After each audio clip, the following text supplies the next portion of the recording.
What's up, guys? It's MB Boxing. I just finished up watching Subriel Matias versus Jeremias Ponce, and this was a 12-rounder for the vacant IBF Super Lightweight World Championship, and this fight was Saturday, February 25th from the Armory in Minneapolis, Minnesota, and this fight was broadcasted on Showtime, and in this fight, Subriel Matias was able to get his 19th knockout, recording his 19th victory, and he is now the new IBF Super Lightweight World Champ.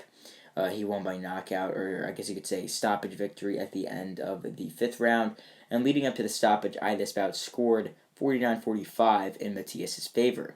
So while this lasted, this was a very, very fun fight. Rock'em Sock'em Robots like. It was such a good one. And just to break it down round by round, round number one was a big round for Jeremias Ponce. He came out really like many people didn't really expect. I mean, he threw nearly 100 punches in that first round. Both of them were really throwing hard, but Ponce really caught Matias off guard in that first round with a lot of volume and big combinations. Then round number two, I mean, really every single round of this fight was very fun, but round number two especially, both of them were exchanging big, but then Ponce got hit with two nice left hooks at the end of a punch. He was throwing a punch, he almost landed it, and then Matias countered him with big left hooks. So that was a big turning point in that second round for Matias. Then around number three, this round I thought was pretty close, but actually really close. I mean, I thought it could have went either way, but I just edged the third round to Matias because I thought that his shots had a little bit more on them, a little bit more power on them compared to Ponce's shots. Even though Ponce might have threw a bit more than Matias in that third round, I still think that Matias just edged it with the more powerful and effective shots. Then round number four, it was a very, very good round again. Both of them were just exchanging, going Rock'em Sock'em Robots head to head in the center of the ring. But I thought yet again Matias just landed some more powerful shots, especially with the left hook towards the end of the round that sort of made Ponce do a stutter step a bit.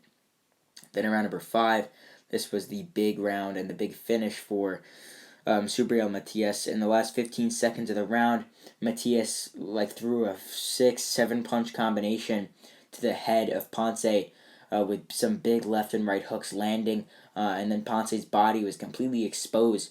So then, whilst Ponce was backing up and off balance from the big combinations, Ponce got hit with a big uppercut to the body by Matias, and he went down based on the sheer force of the shot. So it was really a nice knockdown set up by multiple combination punches from Matias, like multiple to the head, then followed up with a big shot to the body. All that accumulated, backed up, and dropped Ponce in that fifth round. Ponce got back up, went back to his corner. Since it was at the end of the round, he got saved by the bell a bit, but his corner saw something that they didn't want to see, or they saw something that they didn't like. So they stopped the fight. And I could definitely see why. I mean, it was only the fifth round. Ponce already got dropped, and he was getting hit a lot, even though he was definitely in the fight. He was fighting a guy who had all knockout wins, who already, even though it's a sad story, he already did kill someone in the ring with his, sheer work, sheer power, and everything. So, the corner, they know their man, so they just had to step in and stop the fight. I'm not going to debate that issue. They know their man best besides Ponce knows himself, So, really, it's up to the corner's discretion, and if the fighter agrees with it, most of the time it's not. Most of the time they want to go out on their shield, but, obviously the corner has that choice. This goes in the question, what is next for Subriel Matias? Now 19-1, 19 knockouts, the newly crowned IBF World Champ. So he definitely has a lot of options. So I'm pretty sure Alberto Pueblo is supposed to be defending his belt soon. Maybe Matias, now that he's 140-pound champion on Showtime, Alberto Pueblo is the WBA 140-pound champion on Showtime. If Pueblo wins in his next fight, we could definitely see a clash between Pueblo and Matias.